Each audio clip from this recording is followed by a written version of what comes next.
Okay, to continue on in the basic formulas that are here under the little e, the auto sum, I like to show these because just in about any curriculum or any assignment, you might find these being helpful. So the next one is average. Wherever your cursor's at, if you click and then you come over here and you choose average, it's going to say, what do you want to average? Well, you can go and select the cells and they don't have to be adjacent. I could come over and say, I want to average the total cells.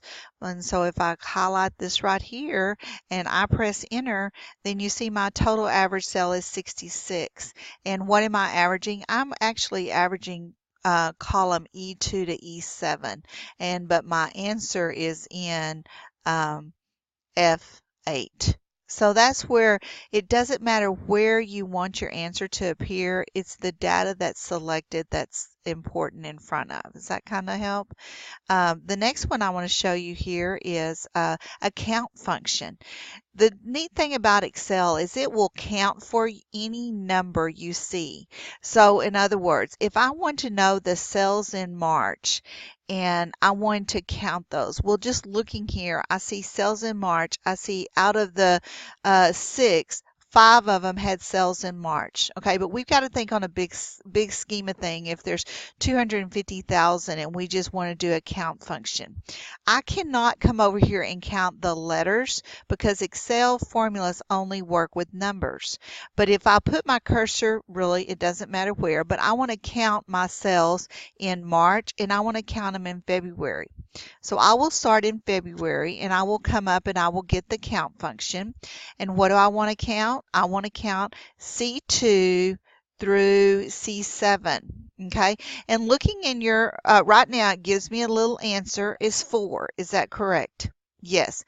You're saying, okay, it counted 4, but actually how many lines were here? 1, 2, 3, 4, 5, 6. Remember, it only counts the numbers. So because there were not cells for FROB1 and W24, it did not use those. Now, if I want to also count the March ones, I could come over here and do the same steps. But a way you can fill formulas, if I click here and use that bottom right-hand corner of a cell, which I like to refer to as the skinny plus sign, and I drag it across, it's also going to fill that formula. So I have counted in C2 to C6, and I'm also counting in D2 to D6. All right, so those are the different formulas. And then here, this is an average formula, and then this here was a sum. Okay, so now if I wanted to look at my total cells, and let's say I wanted to know the maximum total cells. Well, if I choose max, again, I tell it the range of cells that I want, and I press enter, then my maximum cells is 88.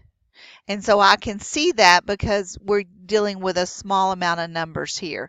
But you can just think if it's rows and rows and columns where you can't see. And then if I want to use the min, I'm again going to give it the range and I'm going to press enter. Okay. And then basically I have the min and the max. And of course I could label those or do whatever I want. These are just the main functions that are used all the time with Excel. And I like to show these because again, you can cross-curricular teach. And really it's amazing if you take elementary kids to a lab and have them type numbers in Excel, they can do these little formulas pretty quickly. In the next video, I'm going to show you how easy it is to make a quick graph or a chart.